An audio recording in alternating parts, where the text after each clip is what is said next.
সুপ্রিয় দর্শক, দেশ বিদেশের যে যেখান থেকে দেখছেন সকলকে প্রীতি এবং শুভেচ্ছা জানিয়ে শুরু করছি আজকের United college of aviation science and ম্যানেজমেন্টের সৌজন্যে সাপ্তাহিক ধারাবাহিক নিয়মিত সরাসরি আয়োজন শিল্প ও সাংস্কৃতিক অনুষ্ঠান।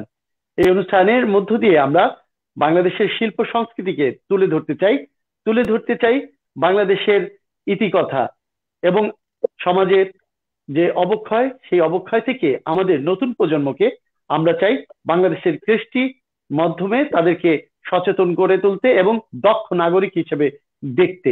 এই প্রত্যাশা নিয়েই আমাদের আজকের এই আয়োজন। আমাদের সাথে প্রতিবারই একজন বিশেষ অতিথি থাকেন, আজকেও তার ব্যতিক্রম নয়। দর্শক বলে রাখছি, আজকে আপনাদের সাথে বরাবর মতো আমি আছি, রিয়াজুল ইসলাম কাউসার। দর্শক, আজকে আমাদের 15তম পর্বে আমরা উপনীত হয়েছি। আমাদের সাথে একজন অত্যন্ত জনপ্রিয় আবৃত্তি শিল্পী রয়েছেন, যার সাথে আমরা পরিচিত হতে চাই। আছেন আবৃত্তি শিল্পী জয়ন্ত মজুমদার, উদ্ভাস আবৃত্তি সংগঠন মাদারীপুর। আপনাকে স্বাগত জানাচ্ছি জয়ন্ত মজুমদার। আপনি কেমন আছেন? ইউটিভির স্টুডিওতে আপনাকে স্বাগত জানাচ্ছি। আচ্ছা ভাই, অনেক ভালো আছি। আর প্রথমত ধন্যবাদ ইউটিভিকে যে এইরকম একটা অনুষ্ঠান আমাকে আমন্ত্রণ করার জন্য। অবশ্যই শুভকামনা সবার জন্য এবং ইউটিভির জন্য। অসংখ্য ধন্যবাদ, এবং আমরাও কৃতার্থ হয়েছি আপনার মতো একজন গুণী শিল্পীকে আমাদের মাঝে পেয়ে। দর্শক, আপনারা দেখছেন United college of aviation science and ম্যানেজমেন্টের সৌজন্যে লাইভ স্ট্রিমিং শো, যেখানে আপনারা সরাসরি কল করে কাঙ্ক্ষিত আজকের অতিথির সাথে কথা বলতে পারেন, আপনারা শুনতে পারেন আপনাদের কাঙ্ক্ষিত আবৃত্তি। নম্বরটি স্কোরে দেওয়া আছে, তারপরে আপনাদের জন্য বলে দিচ্ছি 01749306090। এই নম্বরে সরাসরি ডায়াল করে আপনারা কিন্তু কথা বলতে পারেন আজকের অতিথির সাথে। দর্শক, আমরা আর কথা বাড়াতে চাই না। আপনারা অবশ্যই অধীর আগ্রহে বসে আছেন আমাদের আজকের অনুষ্ঠানটি দেখতে। আমরাও চাইবো আপনাদের সাথে এই অনুষ্ঠানটি একটি সুন্দর অনুষ্ঠান হিসেবে উপহার দিতে। সেই প্রত্যাশা রেখে আমরা শুরু করছি। দর্শক, প্রথমেই আমরা চলে যেতে চাই, আপনাদেরকে আরেকটা কথা বলে রাখতে চাই, আপনারা কিন্তু প্রশ্ন এবং মতামত আমাদের কমেন্ট বক্সে লিখতে পারেন। আপনাদের ইউটিভির যে আমাদের পেজটি রয়েছে সেখানে কিন্তু আপনারা কমেন্টস করতে পারেন। দর্শক, আমরা উত্তর দেওয়ার চেষ্টা করব। দর্শক, আর কথা না বাড়িয়ে আমরা প্রথমেই চলে যেতে চাই যে ভয়াল করোনা মহামারীর এই প্রাককালে আপনি এবং আপনার সংগঠন এবং আপনার সমমনা যে মানুষগুলো রয়েছে শিল্প সংস্কৃতি নিয়ে, সেই মানুষগুলো কেমন আছে আপনার পরিচিত জনেরা? জয়ন্ত মজুমদার। ধন্যবাদ কালচার ভাই। এখনো পর্যন্ত মাদারপুরে আমাদের পরিচিত জন যারা আছে, আমরা একসাথে আবৃত্তি চর্চা কিংবা গান বিভিন্ন সাংস্কৃতিক চর্চা করে থাকি, তাদের মধ্যে এখন সবাই সুস্থ আছে এবং আমরা সুস্থ আছি। আর সব মিলিয়ে এই পরিস্থিতিতে আমাদের আসলে যেটা অন্য সময় হতো, বিভিন্ন সময় মাঝে মাঝে অনুষ্ঠান হতো, একটা প্রাণীর মিলন হতো, মিলন মেলা হতো, সবার সাথে দেখা হতো, কথা হতো, এখনো হয়, কিন্তু সেই সরাসরি দেখা করে কথা বলা, একসাথে চলা, সেই জায়গাটাতে আমাদের খুব হচ্ছে না বলে আমাদের মনের একটা বেদনা থেকেই যাচ্ছে। তারপর আমরা চেষ্টা করছি এই যে কিছু অনুষ্ঠান, আপনি এই যে একটা অনুষ্ঠান আয়োজন করেছেন, এরকম আরো কিছু কিছু টুকিটাকি অনুষ্ঠানের মাধ্যমে আমরা আমাদের মনের কিছু অভিব্যক্তি ব্যক্ত করার চেষ্টা করি। সব মিলিয়ে এই অবস্থা।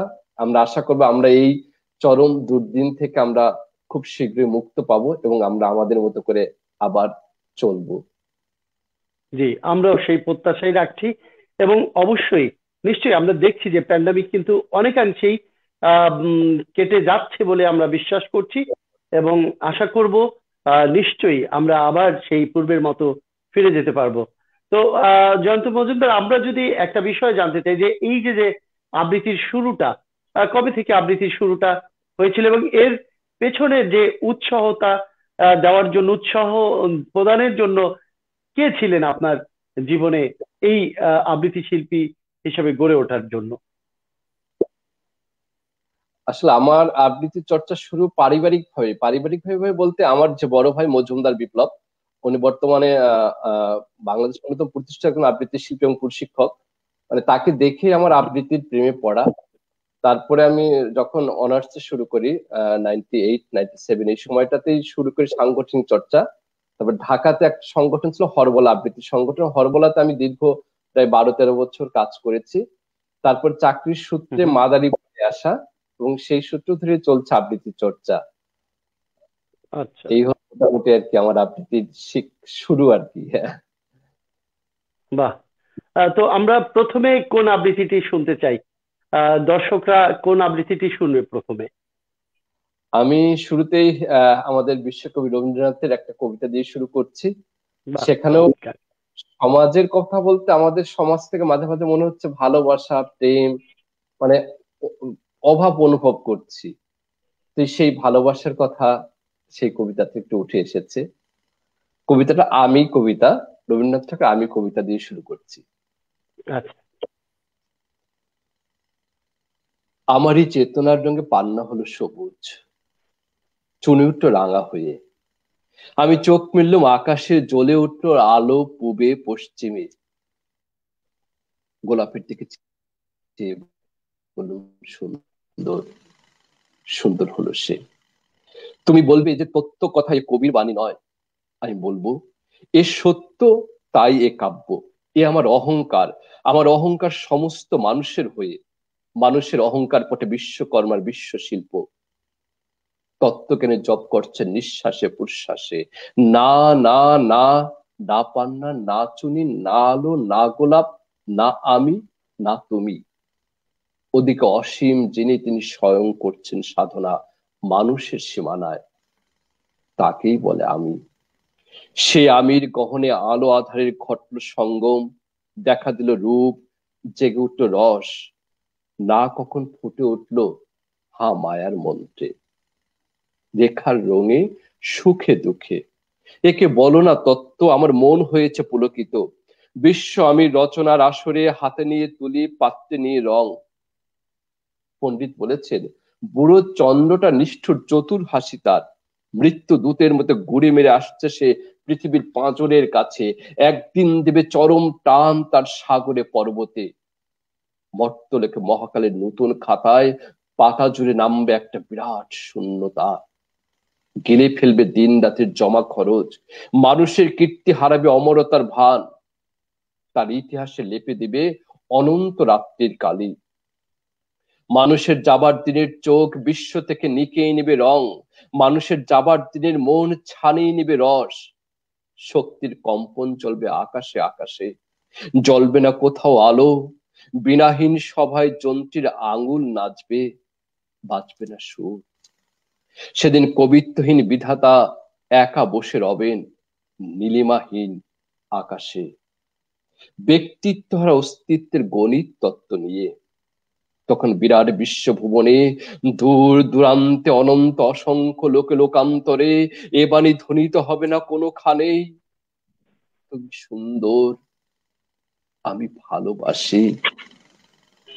বিধা থেকে আবার বসবেন সাধনা করতে, যুগ যুগান্তর ধরে প্রলয় সন্ধ্যায় জপ করবেন, কথা কও, কথা কও, বলবেন বলো তুমি সুন্দর, বলবেন বলো আমি ভালোবাসি। বাহ, চমৎকার, অসাধারণ করে বলেছেন। আসলে কবির যে আহ, ইচ্ছা বা কবি যেটা চেয়েছে, মনে হয় যে আপনার কণ্ঠের ধ্বনিতে সেটি একদম বাস্তবে রূপ নিয়েছে। অসংখ্য ধন্যবাদ, অসাধারণ হয়েছে। আশা করবো দর্শকদেরও ভালো লাগছে। তো জয়ন্ত মজুমদার, আমরা যদি একটু জানতে চাই যে এই যে আবৃত্তি চর্চা করছেন আপনি, এই মুহূর্তে মাদারপুর থেকে উদ্ভাস আবৃত্তি সংগঠনের সাথে আছেন। তো সেই উদ্ভাস আবৃত্তি সংগঠন সম্পর্কে যদি একটু বলেন যে আপনাদের চর্চাগুলো কেমন হচ্ছে, এবং আগে যে কতটুকু বেগবান হচ্ছে, কিংবা কি অবস্থায় আছেন আপনারা সাংগঠনিক ভাবে, কিংবা সংগঠনে তো অসংখ্য পড়াশোনাও হচ্ছে, অনেকে শিখছে, আপনারা শিখাচ্ছেন, আবার আপনারা শিখেছেন সেটাকে অ্যাপ্লাই করছেন। কেমন লাগছে আসলে এই কার্য যজ্ঞ যে চালিয়ে যাচ্ছেন? ধন্যবাদ কাউসার ভাই। আসলে উদ্ভাসের প্রসঙ্গে এলেই চলে আসে। আমি চাকরি সূত্রে মাদারীপুরে 6 বছর হলো। দেন মাদারীপুরে সে উদ্ভাসের কর্ণধার আমাদের কুমার লাবলুদা, তার হাত ধরে আমার এই আবৃত্তির পথ চলা, মাদারীপুরে আবৃত্তির পথ চলা। এবং এই সূত্র ধরে অনেক আমাদের এখানে আবৃত্তি শিল্পী আছেন। আমরা চেষ্টা করি প্রতি সপ্তাহে একদিন বসে, যেটা আমাদের আগে হতো, এখন অবশ্য হচ্ছে না, প্রতি সপ্তাহে আমাদের নির্দিষ্ট একটা দিনে আমরা বসতাম, সেখানে আমাদের মহড়া হতো, আমরা প্র্যাকটিস করতাম। এবং আমাদের শিশু শিক্ষার্থীরাও ছিলেন যাদেরকে আমরা নিয়মিত চর্চা শেখাতাম। তো এখন আমাদের মোটামুটি এইসব কিছু হচ্ছে না, বাট আমরা যখনই সময় পাচ্ছি এই করোনার পরিস্থিতির ভিতরে আমরা বসে কোথাও আমরা বসছি এবং আমাদের আবৃত্তি চর্চা করছি। আমাদের লাবলুদা আছেন এখানে, তিনি আমাদেরকে নিয়ে বসেন, বিভিন্ন কথাবার্তা বলেন, এবং আমরা চেষ্টা করি এর ভিতর থেকে যতটুকু আমরা আমাদের এই আবৃত্তি চর্চাকে এগিয়ে নিয়ে যেতে পারি, এবং একটু হলেও যদি সমাজের কোনো কল্যাণমূলক কোনো কাজে আমরা নিজেদেরকে নিবেদন করতে পারি, সেই চেষ্টায় আমরা থাকি এবং এখনো চেষ্টা করে যাচ্ছি। জি, অসংখ্য ধন্যবাদ। আসলে এই চেষ্টা আছে বলেই আমরা মনে করি যে সাহিত্য অঙ্গন বেঁচে আছে, এবং সাহিত্য অঙ্গন এবং এই সংস্কৃতি অঙ্গন আছে বলেই কিন্তু সেই সংস্কৃতিবান মানুষগুলো কিন্তু উজ্জীবিত রয়েছি আমরাও।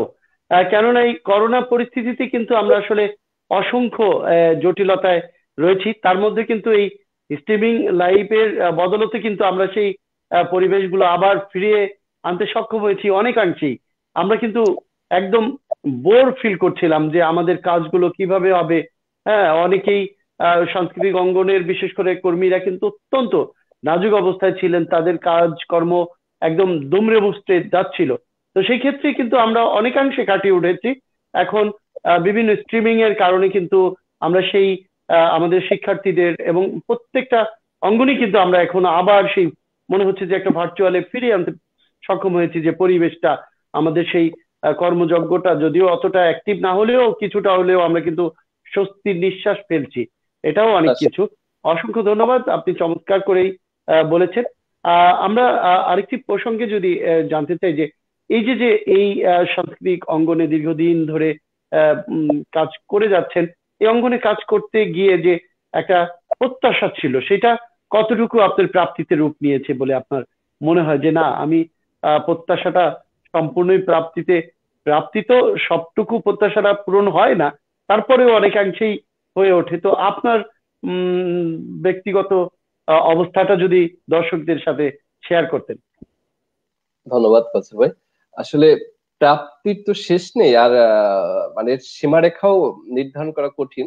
তারপরে বলবো যে মানে আমি যতটুকু আশা করেছি, মানে 100% হলে অন্তত 80%, 80% হলে আমি সেখানে পৌঁছতে পেরেছি।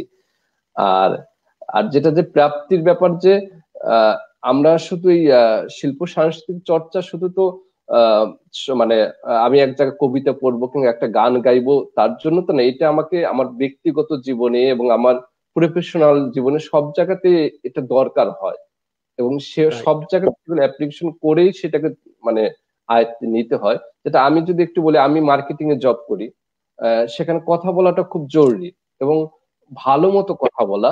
আমি দেখেছি যে আমার উপরস্থ যারা আছেন, আমার স্যাররা, তারা আমার কথা যখন শুনেন, তারা আমাকে বেশ ভালো বলে যে জয়ন্ত, আপনি খুব সুন্দর করে কথা বলেন।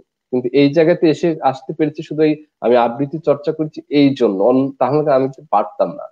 তো যেটা বলছিলাম যে তো আমাদের এই চর্চা শুধু আমার ব্যক্তিগত, আমার প্রফেশনাল, এবং পাশাপাশি সর্বোপরি আমার যে সাংস্কৃতিক জগৎ, সেখানেও আমি অ্যাপ্লাই করতে পেরেছি, এবং আমার যতটুকু আশা, আমি 100% আসলে হয় না, আমি চেষ্টা করেছি, এবং আমি যতটুকু পেয়েছি আমি এতেই সুখী। বাহ, চমৎকার। আমরাও মনে করি যে এমনি করে যদি নিজের সুখটা নিজে নিয়ে নেওয়া যায় তাহলেই কিন্তু সুখী।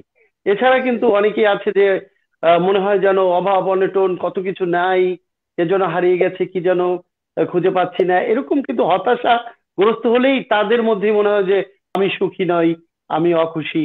তো আপনি যেটা বললেন, আসলে সুখ কিন্তু নিজের মধ্যে, নিজে যদি স্থির করি যে হ্যাঁ আমি পেয়ে গেছি, প্রত্যাশা প্রাপ্তিতে রূপ নিয়েছে, তাহলেই কিন্তু সুখী। চমৎকার করে বলেছেন। আশা করবো দর্শকও এই বিষয়ে শুনে ভাল লাগবে এবং তাদের নিজের মধ্যেও ওইভাবে চিন্তা করবে। আমিও শিখলাম যে হ্যাঁ, আমিও সুখী হব কিভাবে, এভাবে। অসংখ্য ধন্যবাদ। আমরা একটি আবৃত্তি শুনবো, তার আগে একটি যেতে চাই একটি ছোট্ট বিজ্ঞাপন বিরতিতে। দর্শক কেউ কোথাও যাবেন না, আমরা ফিরছি একটি ছোট্ট বিজ্ঞাপন বিরতি দিয়ে। আপনারা আমাদের সাথেই থাকুন। আকাশ ছোঁয়ার স্বপ্ন কি তোমায় ছুঁয়ে যায়? আমরা আছি তোমারই অপেক্ষায়। এভিয়েশন সেক্টরে ইন্টারন্যাশনাল ক্যারিয়ার গড়ে দিতে আপনারই পাশে ইউনাইটেড কলেজ অফ এভিয়েশন। আন্তর্জাতিক মানের নিজস্ব ক্যাম্পাস, ওয়ার্কশপ, ল্যাবে নিবিড় প্রশিক্ষণ, সেই স্বপ্নের গ্রামার্স ভবনে আপনাকে পৌঁছে দেবে ইউনাইটেড কলেজ অফ এভিয়েশন। উন্নত তথ্য প্রযুক্তি ও বিজ্ঞান মনস্ক জাতি গঠনে অঙ্গীকারবদ্ধ। ছোটবেলা থেকে সাকিবের স্বপ্ন পাখির মতো আকাশে উড়বে একদিন। পাইলট হতে না পারলেও সাকিব এখন স্বনামধন্য একটি এয়ারলাইন্সের অ্যারোনটিক্যাল ইঞ্জিনিয়ার। সাকিবের এই স্বপ্ন পূরণের পাশে ছিল United college of aviation science and management. প্রতিনিয়ত এমন হাজারো সাকিবের স্বপ্নের সারথি United college of aviation science and management. HSC বা এ লেভেল না করেও সরাসরি বিটেক লেভেল 3 এর মাধ্যমে অ্যারোনটিক্যাল ইঞ্জিনিয়ারিং এ বিশ্ববিদ্যালয়ের সর্বোচ্চ ডিগ্রি লাভ করার সুযোগ রয়েছে এখানে। এছাড়াও রয়েছে CSC, air hostess, cabin crew, aviation management, e ticketing সহ বিভিন্ন ধরনের কোর্স। বিস্তারিত জানতে যোগাযোগ করুন। কিরে, কয়েকদিন পরে তো এসএসসি এক্সামের রেজাল্ট দেবে, কোথায় ভর্তি হবি সিদ্ধান্ত নিয়েছিস কিছু? ছোটবেলার শখ এবার পূরণ করবই। মানে? United college of aviation science and ম্যানেজমেন্টে অ্যারোনটিক্যাল ইঞ্জিনিয়ারিং পড়বো। এসএসসির পর মাত্র 4 বছরে পাবো আন্তর্জাতিক মানের গ্রাজুয়েশন ডিগ্রি। আর কি কি সুবিধা দিচ্ছে ওরা? নিজস্ব campus, aerolab, library, digital classroom, wifi zone রয়েছে। দেশি বিদেশি বিভিন্ন এয়ারলাইন্সের সাথে চুক্তি। পাশ করার পর জব প্লেসমেন্টের জন্য 100% সহযোগিতা। ওয়াও, তাই নাকি? হ্যাঁ, ঠিক তাই। এত কিছু তুই কিভাবে জানলি? আমি তো গতকালই বাবাকে নিয়ে ওদের ক্যাম্পাসে ঘুরে আসলাম। তাহলে আমিও বাবাকে নিয়ে যাব।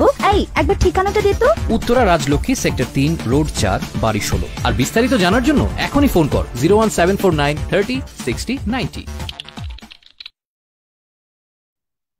দর্শক, বিজ্ঞাপন বিরতির পর আবারও ফিরে এলাম আপনাদের প্রিয় অনুষ্ঠান শিল্প সংস্কৃতি অনুষ্ঠানটি United college of aviation science and ম্যানেজমেন্টের সৌজন্যে আপনারা দেখছেন। দর্শক, আজকে আমাদের সাথে যুক্ত আছেন একজন আবৃত্তি শিল্পী জয়ন্ত মজুমদার, যিনি আমাদের সাথে আজকে যুক্ত আছেন। জয়ন্ত দাদা, আমরা যদি আরেকটি আবৃত্তি শুনি, তারপরে আরো গল্প করি, কেমন হয়? হ্যাঁ, অবশ্যই ভালো হয়। তো আমি এই পর্যায়ে ভাস্বর চৌধুরীর আমার বন্ধু নিরঞ্জন এই কবিতাটাও মানে চেষ্টা করছি আবৃত্তি করতে, জানি না হবে কিনা। জি। অনেক কথা বলবার আছে আমার, তবে সবার আগে নিরঞ্জনের কথা বলতে হবে আমাকে। নিরঞ্জন আমার বন্ধুর নাম। আর কোনো নাম ছিল কি তার আমি জানতাম না। তবে ওর একজন বান্ধবী ছিল, সে তাকে অবশ্য কিছুদিনের জন্য প্রীতম বলে ডাকত। ওর বান্ধবীর নাম ছিল জয়লতা। নিরঞ্জন জয়লতা সম্পর্কে আমাকে কিছু বলেনি তেমন। জয়লতাকে কখনো কোনো চিঠি লিখেছিল কিনা সে কথা আমাকে সে বলেনি। তবে জয়লতার চিঠি আমি দেখেছি। একটা চিঠি ছিল এরকম: প্রীতম, সময় গড়িয়ে যাচ্ছে, তুমি বলছো এখন দুঃসময়, কিন্তু আমি জানি সব সময় সুসময় যদি কেউ ব্যবহার করতে জানে তাকে। আমি বুঝি বেশি দিন নেই, যদি পারো এক্ষুনি তুলে নাও, নইলে অন্য পুরুষ ছিপটে খাবে আমাকে। আমার ঘরে বসে সিগারেট টানতে টানতে নিরঞ্জন চিঠিটা চুপ করে এগিয়ে দিয়ে বলেছিল, বিভু, চিঠিটা পড়ুন। আমি পড়তে চাইনি। পরে ওইটুকু পড়ে তার দিকে তাকিয়েছিলাম। না, ওই সিগারেটের ধুঁই আমি কোনো নারী প্রেম তাড়িত মানুষের ছায়া দেখিনি। ভয়ানক নির্বিকার। কিছু বলছেন না যে? আমি জিজ্ঞেস করেছিলাম। কি বলবো? এই যে এই ব্যাপারে। কোন ব্যাপারে? এই যে জয়লতা। বাদ দিন। আমি বাদ দিয়েছিলাম। নিরঞ্জন আমার ঘরে বসে অনেকক্ষণ সিগারেট টেনে টেনে ঘরটাকে অন্ধকার করে চলে গিয়েছিল সেদিন। জয়লতার সঙ্গে অন্য পুরুষের বিয়ে হয়েছিল। আমি জয়লতা এবং অন্য পুরুষটিকে বহুবার দেখেছি বিশ্ববিদ্যালয়ে। জয়লতা আরো সুন্দরী, আরো দেমাগে হয়ে উঠেছিল। অন্য পুরুষ ছিপটে খেলে মেয়েরা বুঝে আরো সুন্দরী হতে থাকে। এ কথা সূত্রে সেদিন নিরঞ্জন আমাকে বলেছিল, মানুষকে এত ক্ষুদ্রার্থে নেবেন না, মানুষ এত বড় যে আপনি যদি মানুষ শব্দটি একবার উচ্চারণ করেন, যদি বোঝেন এবং উচ্চারণ করেন মানুষ, তো আপনি কাঁদবেন। আমি মানুষের পক্ষে, মানুষের সঙ্গে এবং মানুষের জন্য। হ্যাঁ, মানুষের মুক্তির জন্য নিরঞ্জন মিছিল করত। আমি শুনেছি নিরঞ্জন বলছে, তুমি দুষ্কৃতিকারী মারো, দুষ্কৃতিকারী মারো, বাঙালি মারো, হিন্দু মুসলমান মারো, গেরিলা তামিল মারো, এভাবে যেখানে খুশি যাকে মারো না কেন, ইতিহাস লিখবে যে এত মানুষ মরেছে। বড়ই করুণ, বড়ই দুঃখজনক। শক্তির সপক্ষে তুমি যারই মৃত্যু উল্লেখ করে উল্লাস করো না কেন, মনে রেখো মানুষই মরছে। এই ভয়ঙ্কর সত্য কথা নিরঞ্জন বলেছিল। মিছিলে হাত উঠিয়ে বলেছিল, মানুষকে এভাবে মারা চলবে না, মানুষকে বাঁচতে দাও। নিরঞ্জন আমার বন্ধু, নিরঞ্জন বাঁচেনি। তার উদ্যত হাতে লেগেছিল মানুষের হাতে বানানো বন্দুকের গুলি, বুকেও লেগেছিল। যেখান থেকে মানুষ শব্দটি বড় পবিত্রতায় বেরিয়ে আসতো, সে লাশ, আমার বন্ধু নিরঞ্জনের লাশ, আমি দেখেছি রক্তাক্ত ছিন্ন ভিন্ন লাশ। মানুষ কাঁধে করে তাকে বয়ে এনেছিল মানুষের কাছে। জয়লতা সে লাশ দেখেছিল কিনা সে প্রশ্ন উঠছে না। দেখলেও যদি কেঁদে থাকে, সে প্রকাশ্য অথবা গোপনে, তাতে নিরঞ্জনের কোনো লাভ হয়নি। মানুষ কেঁদেছিল, আমি জানি তাতে নিরঞ্জনের লাভ ছিল। নিরঞ্জন প্রমাণ করতে পেরেছিল গতকাল মিছিলে আইন অমান্যের অভিযোগে যে দুষ্কৃতিকারী মারা গিয়েছে তার নাম নিরঞ্জন, সে আসলে একজন মানুষ। বাহ, চমৎকার। আসলে কবিতাটি শুনে আমার নিজের কাছেই মনে হচ্ছে যে লোম শিহরে উঠছিল, যে আমি নিজেও তো একজন মানুষ। আর সেই মানুষগুলো যে কিভাবে কাকচিলের মতো মেরে ফেলে একজন আরেকজনকে, আমরা সেটাই আসলে ভেবে পাই না। তো এই প্রসঙ্গে একটু বলতে চাই যে এই যে সংস্কৃতি চর্চা আমরা করছি বা আপনারা করছেন, সেই সংস্কৃতি চর্চার মাধ্যমে নতুন প্রজন্মের মধ্যে কিভাবে এই সন্ত্রাস মাদক থেকে তাদেরকে দূরে রাখা যায়, এবং সেই বিষয়টি আপনি কিভাবে মূল্যায়ন করেন? আসলে যেটা বলার যে এই মাদক সন্ত্রাস, আমি যদি বলি যে মানে নতুন প্রজন্মকে এই থেকে দূরে রাখার, আমি যদি বলি একমাত্র হাতিয়ার যদি বলি, সেটাই সাংস্কৃতিক চর্চা। মানে এর কোন আসলে বিকল্প নেই। আর সাংস্কৃতিক চর্চা বলতে আমার গান, আবৃত্তি, নাটক, ইভেন আমাদের যে খেলাধুলা, সেটাও তো একটা সংস্কৃতি আমাদের সমাজের, সেটা তো সংস্কৃতি। তো আমরা যতটা এই যে আমাদের গান, নাচ, আবৃত্তি, নাটক, খেলাধুলা থেকে যত দূরে যাচ্ছে আমাদের সমাজের, ততই বেশি সন্ত্রাস, মাদক এবং ততই বেশি অবক্ষয় হচ্ছে। এবং এটা অন্তত অন্যরা উপলব্ধি না করে, আমরা যারা, এই যে আপনি আছেন আমাদের সাথে, আমরা যারা একটু সাংস্কৃতিক চর্চা করি এবং আমরা এটা হারাহারি উপলব্ধি করি এবং আমরা কিন্তু চেষ্টা করি ওই জায়গাটাতে, যেমন এই যে আমি আমার বন্ধু নিরঞ্জন কবিতা, মানুষ সে যেই হোক, একজন মানুষ, হিন্দু হোক, মুসলিম হোক, বৌদ্ধ হোক, খ্রিস্টান হোক, গরিব হোক, মানে একজন মানুষ মারা যাচ্ছে, আমাদের এই বোধটুকু যদি আমাদের ভিতর থাকে, একজন মানুষকে মানুষের মূল্যায়ন করা, তো এটা তখন সম্ভব যখন আমাদের এই তার মনে একটা সুন্দর একটা মন থাকবে, একটা সাংস্কৃতিক মন থাকবে এবং ভালো একটা মন থাকবে, তখনই সম্ভবপর। তো আবারও বলি যে এই সাংস্কৃতিক চর্চার কোনো বিকল্প নেই সমাজকে মানে ভালো করে গড়ে তোলার ক্ষেত্রে, কোনো বিকল্প নাই বলবো। রাইট, সত্যি তাই। আসলে সমাজের এই অবক্ষয় থেকে আমাদের নতুন প্রজন্ম কিন্তু কেমন যেন মানে সুন্দর একটা জীবনযাপন থেকে যেন ছিটকে যাচ্ছে। কেমন যেন মনে হচ্ছে যে তাদের মধ্যে একটা কি যেন ক্ষোভ, কি যেন একটা রাগ, কি যেন একটা কষ্ট, সেই কষ্টকে বুকে লালন করেই তারা মনে হয় যে অবক্ষয়ের দিকে ঝুঁকে যাচ্ছে। ঠিক বুঝে উঠতে পারছি না। আমরা মনে করি শিল্প সংস্কৃতির মধ্য দিয়ে তাদেরকে আসলে আমাদের পাশে রাখা উচিত, এবং এই দেশের স্বপ্নের যে জাতির পিতা বঙ্গবন্ধু শেখ মুজিবুর রহমানের যে স্বপ্নের সোনার বাংলাদেশ বিনির্মাণের যে প্রয়াস ছিল সেটি কিন্তু এই নতুন প্রজন্মের মধ্যে আমরা দেখি, সেই লাল সবুজের পতাকাটি। তো সেই লাল সবুজের পতাকা লালন করবে তো এই নতুন প্রজন্ম।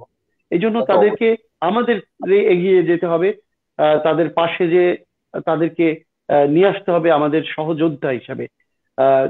এটাই আমরা কামনা করছি। তো জয়ন্ত মজুমদার, আমরা আরেকটি বিষয় জানতে চাই যে এই যে মহান মুক্তিযুদ্ধের আজকে প্রায় আমরা 49 বছর পেরিয়ে যাচ্ছে, আমরা 50 বছর পা রাখবো।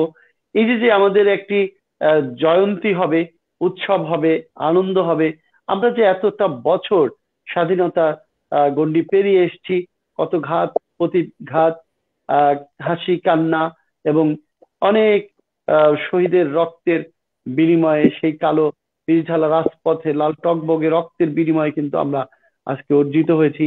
আজকে স্বাধীন বাংলা আমরা কথা বলছি। সেই স্বাধীন বাংলাটাকে আপনি কিভাবে অনুভব করেন, কিভাবে দেখতে চান? এই এতটা বছর পরেও সেই স্বপ্নের সোনার বাংলাকে আপনি কিভাবে দেখতে চান একজন সংস্কৃতিবান ব্যক্তি হিসাবে? আপনার কথা শুনতে শুনতে একটা আপনি বলছিলেন এই আমার বন্ধু নিরঞ্জন কবিতাটা শোনার পর আপনার ভিতরে অন্যরকম অনুভূতি হচ্ছে। আপনি কথা শোনার পর আমার ভিতরে একটু অন্যরকম অনুভূতি। আমি ছোট্ট একটা অনুভূতি শেয়ার করি আপনাকে। আমি যখন জগন্নাথে পড়ি, তো আমি নীলক্ষেতের ওই দিকেই থাকতাম কোন একটা জায়গাতে। তখন অগ্নি গার্লস স্কুলের সামনে আমি দাঁড়িয়েছিলাম কোন এক বিকেলে। এক বয়স্ক মহিলা, উনি একটু কথা বললো। তো উনি কোন একটা স্কুলের হয়তো টিচার ছিলেন। অনেক কথা শেষে তিনি আমাকে বললো যে, বাবা তোমরা দেশটাকে ভালোবেসো, যদি দেশকে ভালোবাসো, দেশ তোমাকে যা দিবে পৃথিবীর কোনো কিছুই তোমাকে এর চেয়ে বেশি দিতে পারবে না। এবং ওনার ওই কথা আজও আমার কানে বাজে যে আমি যদি আমার দেশকে ভালোবাসতে পারি, দেশকে ভালোবাসা মানে সার্বিক মানে দেশের সব মানুষকে ভালোবাসা, এবং দেশের কোনোভাবে একটু অকল্যাণ হোক আমার দ্বারা কিংবা আমার কারো দ্বারা, সেটা আমি কখনোই চাইবো না। তো ওই জায়গাটা আমি এখনো ফিল করি যে এত কিছু সেই আমাদেরই তো মা বাবা, আমার হয়তো আমাদেরই কোন আত্মীয় স্বজনের জীবনের বিনিময়ে আজকে আমাদের স্বাধীনতা পেয়েছি, এত কষ্ট অর্জিত দেশ। সেই দেশ আর এই যে এখন দেখছি আমাদের মৌলবাদ বলি কিংবা বিভিন্ন কিছু গোষ্ঠী আমাদের সেটাকে লুট করে নিয়ে যাচ্ছে। আমরা জোর গলায় প্রতিবাদ করেও করতে পারছি না। তো আমরা চাই, একজন সাংস্কৃতিক মানুষ হিসেবে আমিও চাই যে সম্প্রীতির দেশ, যে দেশে মানুষে হানাহানি থাকবে না, ভালোবাসা থাকবে, এবং যে দেশে আমরা সবাই মিলে আনন্দে বসবাস করতে পারবো, এরকম একটা দেশ অবশ্যই আমি চাই। আমরাও চাই যে একটি মায়াময় আবাস ভূমি হয়ে উঠুক আমাদের এই স্বপ্নের সোনার বাংলা। স্বপ্নের মতোই আমরা একটি আবাস ভূমি পাই, সেই আবাস ভূমিতে অবিচল করে আমরা বসবাস করব। হিন্দু, বৌদ্ধ, খ্রিস্টান এবং মুসলিম সকল সম্প্রদায়ের জাতি গোত্র ভেদাভেদ ভুলে একই সুতার বন্ধনে একটি সমাজ ব্যবস্থাপনায় আমরা চলবো, এমনটি আমরা প্রত্যাশা রাখছি। আমরা অনুষ্ঠানের একেবারে শেষ পর্যায়ে চলে আসছি। তার আগে আমরা আরেকটি আবৃত্তি শুনতে চাই আপনার কণ্ঠে, এরপরে আমরা অনুষ্ঠানের শেষ বক্তব্য শুনতে চাই। যেহেতু স্বাধীনতার কথা হলো, আমি স্বাধীনতার একটা কবিতা যদি প্রস্তুতি ছিল তারপর একটু পড়ার চেষ্টা করি। শামসুর রহমানের স্বাধীনতা তুমি কবিতাটি। স্বাধীনতা তুমি রবি ঠাকুরের অজর কবিতা, অবিনাশী গান। স্বাধীনতা তুমি কাজী নজরুল ঝাঁকটা চুলের বাপ্পি তোলানো মহান পুরুষ, সৃষ্টি সুখের উল্লাসে কাঁপা। স্বাধীনতা তুমি শহীদ মিনারে অমর 21শে ফেব্রুয়ারি উজ্জ্বল সভা। স্বাধীনতা তুমি পতাকা শোভিত স্লোগান মুখর ঝাঁঝানো মিছিল।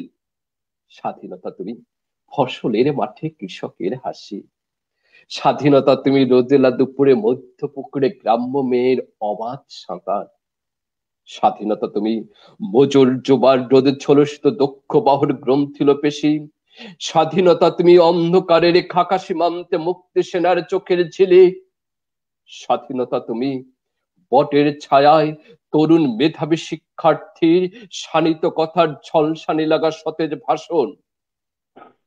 স্বাধীনতা তুমি চাখানার মাঠে ময়দানে ছোড়ো সংলাপ, স্বাধীনতা তুমি কাল বৈশাখীর দিগন্ত ছোড়া মত্ত ছাপটা, স্বাধীনতা তুমি শ্রাবণে অকুল মেঘনার বুক, স্বাধীনতা তুমি পিতার কোমল জায়নামাজের উদার জমি, স্বাধীনতা তুমি উঠানে ছড়ানো মায়ের শুভ্র শাড়ির কাঁপন, স্বাধীনতা তুমি বনের হাতের নম্র পাতায় মেহেদির রং, স্বাধীনতা তুমি বন্ধুর হাতে তারার মতন চল চলে এক রাঙা পোস্টার, স্বাধীনতা তুমি গৃহিণীর ঘন খোলা কালো চুল হাওয়ায় হাওয়ায় বন উদ্দাম, স্বাধীনতা তুমি খোকার গায়ের রঙিন কোট্টা, খুকির অমন তুলতুলে কালে রৌদ্রের খেলা, স্বাধীনতা তুমি বাগানের ঘর, কোকিলের গান,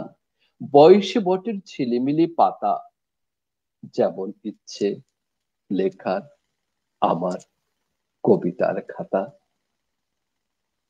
বাহ, চমৎকার। আসলেই স্বাধীনতার মাস শেষ হয় আর একটি দিন আমরা পাবো এই বিজয়ের মাসের। সেই বিজয়ের শেষ ক্ষণে আমরা একটি চমৎকার আবৃত্তি শুনলাম। আমাদের মনে হয় যে এই স্বাধীনতাটার জন্যই আমরা অপেক্ষা করেছিলাম, সেই স্বাধীনতাটা আমরা পেয়েছি এবং এই স্বাধীনতাকে বুকে লালন করে আমরা জীবনের শেষ মুহূর্ত পর্যন্ত থাকতে চাই। এই লাল সবুজের পতাকাকে উড়িয়ে বেড়াতে চাই দেশ বিদেশে পথ পথ করে, এমনটি প্রত্যাশা রাখছি। আজকের এই ইউটিভির দর্শকদের জন্য আপনার কি বলার আছে? তারপরে আমরা অনুষ্ঠান শেষ করতে চাচ্ছি। এখানে আমরা কয়েকটি কমেন্টস দেখতে পাচ্ছি। অ্যাডভোকেট মশিউর রহমান পারভেজ লিখেছে, জয়ন্ত দা ও সকল সঞ্চালক দুজনকেই দারুণ। আচ্ছা, দুজনেই দারুণ, ধন্যবাদ আপনাকে। কুমার লাবলু ভাই লিখেছে, শোনো হে মানুষ ভাই, সবার উপরে মানুষ সত্য, তাহার উপরে নাই, অভিনন্দন জয়ন্ত। অসংখ্য ধন্যবাদ লাবলু ভাই, আপনার কথা হচ্ছিল। কুমার লাবলু আরেকটা লিখছে, উদ্ভাস আবৃত্তি সংগঠনের পক্ষ থেকে ইউটিভির প্রতি রইল নিরন্তর শুভেচ্ছা ও শুভকামনা। অসংখ্য ধন্যবাদ, কৃতজ্ঞতা। এম ফয়েজ লিখেছে নাইস, সম্ভবত ফ্রান্স থেকে লিখেছে এম ফয়েজ। ইমরান লিখেছে excellent programme, go ahead sir. Thank you so much Imran, আপনাকেও। জিনিয়া লিখেছে excellent programme, thank you Zinia আপনাকে প্রোগ্রাম দেখবার জন্য। ইমরান সাগর শুভেচ্ছা জয়ন্ত দা, ধন্যবাদ ইমরান সাগর আপনাকেও, একজন আবৃত্তি শিল্পী। সীমা সাহা কণ্ঠশিল্পী লিখেছে শুভকামনা, অসংখ্য ধন্যবাদ। অনেক কমেন্টস এসেছে, সবার কমেন্টস নেওয়া আর সম্ভব হচ্ছে না, আমরা অনুষ্ঠান শেষ করব। যতটা আপনার অসংখ্য ভক্তরা, অসংখ্য পরিচিত জন আপনাকে শুভেচ্ছা জানিয়েছে, তাদের উদ্দেশ্যে এবং আজকে ইউটিভির দর্শকদের জন্য আপনার কি বলার আছে? প্রথমত ধন্যবাদ যারা এত রাত জেগে অনুষ্ঠান দেখেছে, তাদের প্রতি অশেষ কৃতজ্ঞতা। আর ইউটিভি এবং আপনি কাউসার ভাই, মানে দুজনের প্রতি কৃতজ্ঞতা যে আমাকে এই অনুষ্ঠানে আহ্বান করা হয়েছে, আমি চেষ্টা করেছি। আর অবশ্যই দর্শকদের বলবো যে আমরা সবাই মিলে আমাদের এই সোনার বাংলাদেশকে সোনার বাংলাদেশেই রূপান্তরিত করতে চাই, এবং সেই সোনার বাংলাদেশ গড়ার কারিগর হিসাবে আমি আছি, থাকবো। এবং আবারও ধন্যবাদ ইউটিভিকে এত সুন্দর একটা প্রোগ্রাম আয়োজন করার জন্য। জি, আপনাকেও ধন্যবাদ জানাচ্ছি ইউটিভির পক্ষ থেকে, ইউটিভির যারাই আছে পরিবারের সকলের পক্ষ থেকে আপনার প্রতি কৃতজ্ঞতা জানাচ্ছি। দর্শক, আপনারা দেখছিলেন United college of aviation science and ম্যানেজমেন্টের সৌজন্যে ইউটিভির সরাসরি সাপ্তাহিক নিয়মিত আয়োজন শিল্প সংস্কৃতি অনুষ্ঠান। দর্শক, অনুষ্ঠানটির 15তম পর্ব আজকে আপনারা দেখলেন। দর্শক, অনুষ্ঠানটির সমন্বয়ে রয়েছেন জনাব Mohammad Ali, United college of aviation science and ম্যানেজমেন্টের নির্বাহী পরিচালক। তার প্রতিও কৃতজ্ঞতা জানাচ্ছি এই অনুষ্ঠানটি সমন্বয় করবার জন্য। দর্শক, আর কথা বাড়াবো না, আজ এ পর্যন্তই। আগামী অনুষ্ঠান দেখবার আমন্ত্রণ রেখে বিদায় নিচ্ছি। সে পর্যন্ত আপনারা ভালো থাকুন, সুস্থ থাকুন, সুন্দর থাকুন এই প্রত্যাশায়। যে যে দেশেই আছেন সেই দেশের স্বাস্থ্যবিধি মেনে চলুন এবং ঘরের বাইরে গেলে অবশ্যই মাস্ক ব্যবহার করুন। এই প্রত্যাশা রেখে বিদায় নিচ্ছি। আল্লাহ হাফেজ, শুভরাত্রি।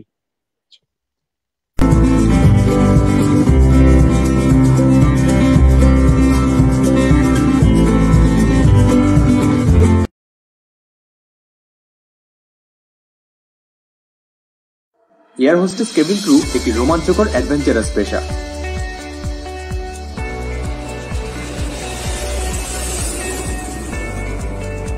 নীল আকাশের ভেলায় চড়ে দেশ বিদেশে ঘুরে বেড়াতে কার না ভালো লাগে।